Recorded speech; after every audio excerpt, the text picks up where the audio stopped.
All right, this is my live video. I did one last week on Instagram, but I felt that YouTube will probably be, yeah, you can come join Nathan, a better place, easier for access and easier save. Nathan's coming to say hi. Hi. Today's Tuesday, and the Ddukbaegi pot. So I have food in this, and it's not hot. Otherwise, it could normally be hot. That one that's hot, the big one. That one's hot. Yep, we have a big one too. A Ddukbaegi is a Korean pot, not to be mistaken with a dulcet, which you'll hear of pretty regularly. I'll hold this nifty little sign I made up. Dulcet is made out of stone, typically granite at this point. Is it upside down? Nope, it's just backwards because we're looking at it on the screen. Ddukbaegi is ceramic. They come in different sizes. The advantage to the Ddukbaegi is that they come in really small sizes. This is even the smallest. There's a much smaller one, like top. It's much cheaper. The dulcet pots run about 35 bucks at least, and you have to season them, which isn't hard. I do talk about that on the page about how to cook rice. None of these pots use a cast iron pan, or like you can actually use it right on the stovetop. When you first put it on, you put it on low, and then after a couple of minutes you turn it up, and typically medium is enough to get water to boil. Thank you, Nathan. It's really hot out here today. So when you're doing your rice, you'll get your water boiling. It's like 80. It was. And then you can turn it back down again, and the neat thing about the pot is that it holds all of that heat. So the very basic thing that you can do is sip rice. You put a lid on it. I just put a bowl on the top of mine. You can buy a lid for these. The stone dulcet ones typically come with a lid, but again, more expensive. Why don't you go finish dinner? Okay, I'll go finish my dinner. Nathan's eating peanut butter pancakes for dinner. Those are on our site as well. Andrew's been working on those all day. So I just wanted to show you some of the different things that I used my dulcet pot for today. Oh, I lied. It's not a dulcet pot. It's a Ddukbaegi. So the first thing that I did was I made steamed rice. You put the rice in and the water just like you would in a pot. Let it come to a simmer, turn it down. It's kind of a slow simmer instead of that rapid boil and then a simmer. It's just kind of this slow, consistent temperature. What's really fantastic, oh, I forgot to write down that Korean word. When you make your rice in one of these pots, you get this crispy skin on the bottom. And interestingly, as an American, I would typically not eat any crispy rice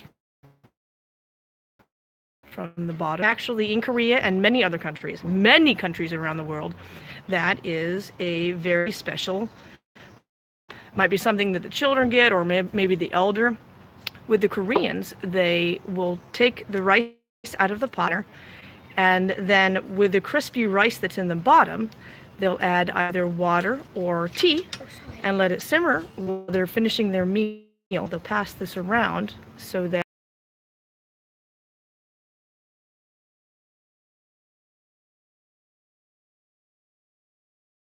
but you can look it up on our site about cooking rice in a dulcet or a Ddukbaegi. All right, so the first dish that I made today was bulgogi. I'll hold that up for you. Bulgogi, you might have heard of it. Bulgogi is like Korean barbecue. A lot of Korean food is spicy. Okay. This is not spicy at all, although it's super easy to add some spice to it. Yeah, you totally can. So they're kind of larger pieces. You can rip one off. They're made with really thin sliced beef. Huh, that's so good. It's really good, isn't it? Skirt steak is a really common option. So you have this barbecue beef that you can eat by itself. You can eat with rice. You can eat that. That looks like a chicken that's really small. Yeah. On the camera. One of the really common ways to eat the Korean is actually sort of in a lettuce wrap, like kind of like a taco. And so that's a place where you can add your favorite vegetables or hot sauce. They've got a couple of different ones.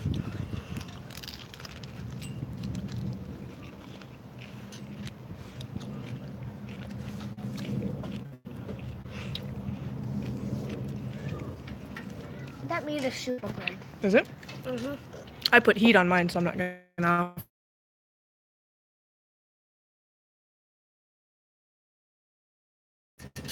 Perilla leaves are a member of the mint family, and you can find them. Those things are made of stuff that stay hot for a while. You want to smell that? What does it smell like?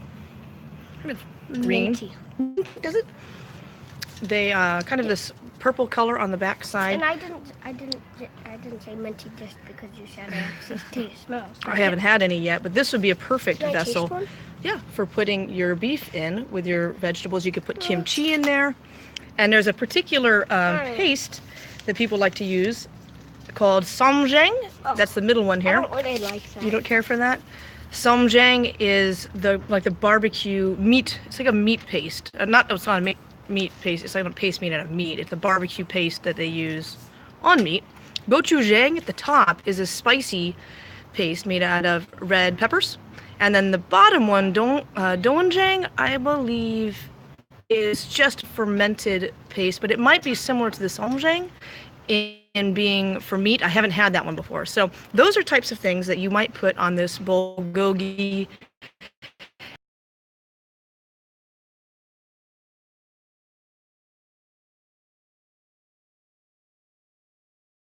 Yeah, you can have some more.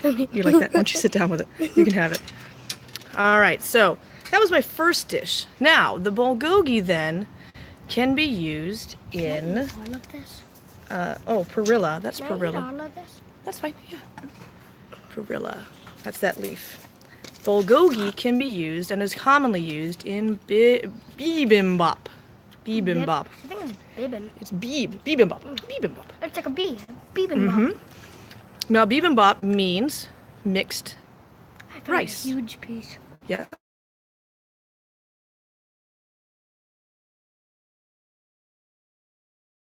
Bibimbap means mixed rice, Oh, Bulgogi's fire meat. and it is very commonly used in a dulcet or a we've made over here. I'm going to scoot over a little bit, Nathan. So what you have is a combination of your favorite. They could be banchan, they could be namal, your favorite type of maybe sautéed vegetables. Today we have, trying to get this in the camera, seasoned with garlic and soy sauce. Also some mixed greens, kind of like I hate to say it's not the most beautiful right now, the way that I put my day together and have all these dishes ready, that it has been roasted a little bit to make sure that my egg was ready, because my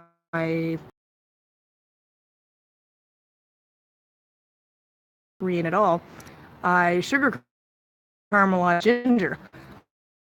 That was what's interesting about this video is that today I was smart enough to hold the camera with my right hand so I can use chopsticks with my left hand. So maybe the very few of you that saw my other video will catch that halfway through I realized I was using the wrong hand. The egg is put in here to fill the dish out. Easy enough to leave off meat or egg. If you're a vegetarian, you could put tofu if you wanted, or just leave it out. What is the greatest about the dulcet pot, Ddukbaegi, is that the rice is either cooked in here and you get that crispy skin, or it's added, typically in a restaurant, and this pan is so hot that you get this really crispy layer in there. Now, I'm not gonna lie, I'm not Korean and I'm pretty new. See if I can get some out here. And so that is what has everyone coming back for more bibimbap. It is the crispy rice in the bottom. That is the real winner and the heart and soul of bibimbap. What's great, excuse me. What's great about it as a family is that you can put whatever you want in there. If I want spicy kimchi, I can put it in there. If Nathan doesn't, we'll put it in there.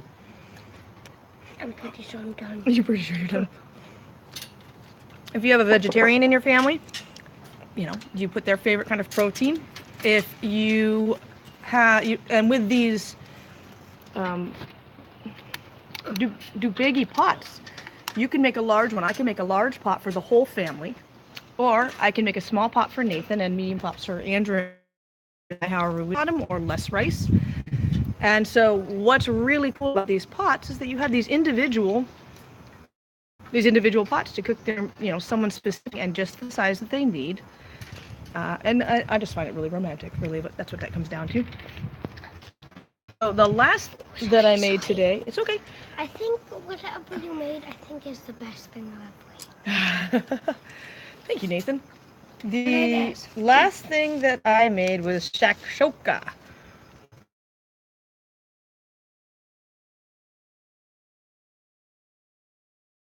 In Africa, it is actually an Arabic word, kind of sounding like and meaning. Oh, shoot, I forgot what it meant. Mixed up, maybe? I think that sounds right.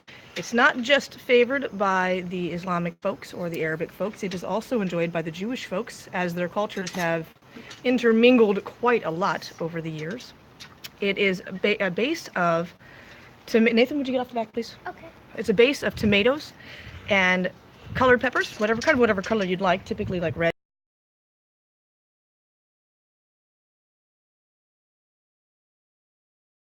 And then you throw an egg on the top to simmer and kind of give you a sauce. You end up with this poached egg. Look, they sit right on top, and that looks nice. It does look nice.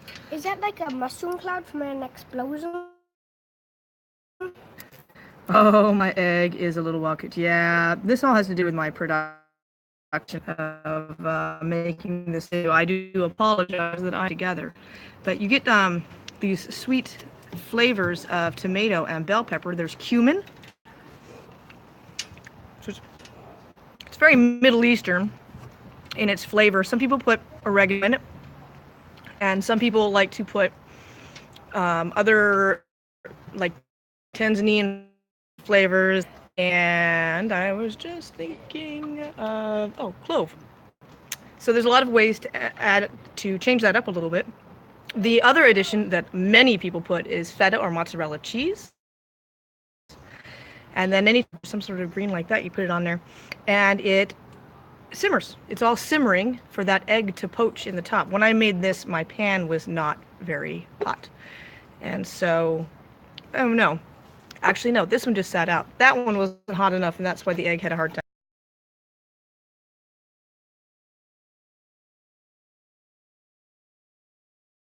Is what I have to share for today. Perhaps this was interesting to you. Perhaps you have some ideas for something different that we can share next week for try something new Tuesday. I will come back live at 7 o'clock next Tuesday. And look for us on Facebook. I think on Friday evening at 7, we'll probably have some casual family, what's going on with our life, sort of live posting. And hopefully this has been informative to you.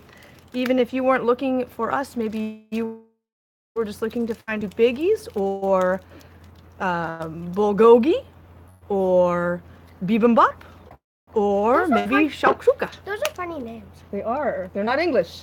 They're a different language. Nothing from here is English. Even though it kind of is because it's made here. So, I hope that was informative for you and maybe gives you a leaping off point as to where to start with your own adventure. These bowls are really relatively cheap. So this big one that I got was $11. You can make something for your whole family in it. The little ones can go down to as cheap as $3, and that's Alaska pricing. So I'm sure it's even cheaper. They don't need to be seasoned. It's just great. They're really great. They're really fun. And I'm sure that you can come up with all kinds of different things to cook in it. So we will talk to you later. In the meantime, have a wonderful Tuesday night. Say bye-bye. Bye. Bye. Sorry, I had food in my mouth.